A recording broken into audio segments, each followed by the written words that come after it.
kupunguza au kuongeza chombo chochote,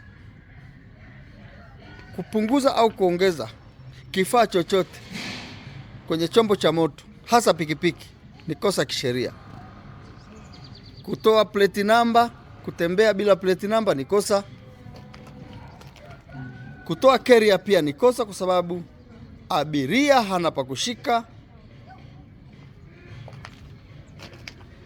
Indicator kutoa, side mirror ni kosa.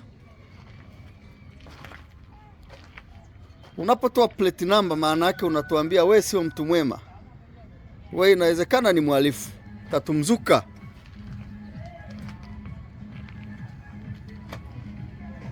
Hakikisha pikipiki yako inakamilika.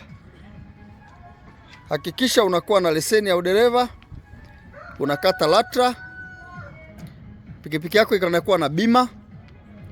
Hakikisha umejisajili kwenye kituo unachofanyia kazi. Hakikisha umeingia kwenye mfumo data ili kukutambua kwamba we ni muendesha bodaboda. Kutoa dashboard na taa kubwa, kuweka taa yenye mwanga mkali alimaarufu minor ni kosa kisheria. Kuchinja pikipiki ni kosa kisheria. Taa hizi hazifai hata kidogo. Hizi taa hazifai. Kupasua pikipiki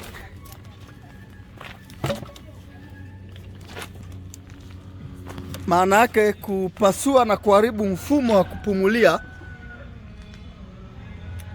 na kutoa sauti kubwa ni kosa.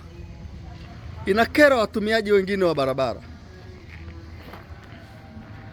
Nawaomba sana vijana waendesha bodaboda mkoa wa Arusha, hakikisheni mnakuwa vijana smart. Hakikisheni mnawaendesha abiria wenu kwa mwendo wa kawaida ili kuepuka ajali. Kazi ya bodaboda, kazi ya usafirishaji bila ajali inawezekana. Tutii sheria, tuepuke ajali zisizokuwa na msingi. Ofisi ya bodaboda mkoa wa Arusha inawataka bodaboda wote waendeshe bodaboda zao kistaarabu, wafuate utaratibu, wafuate sheria, wajiweke kwenye usafi na mambo mengine. Usajiliwe kwenye mfumo, kisha fanya biashara yako, utaheshimika sana.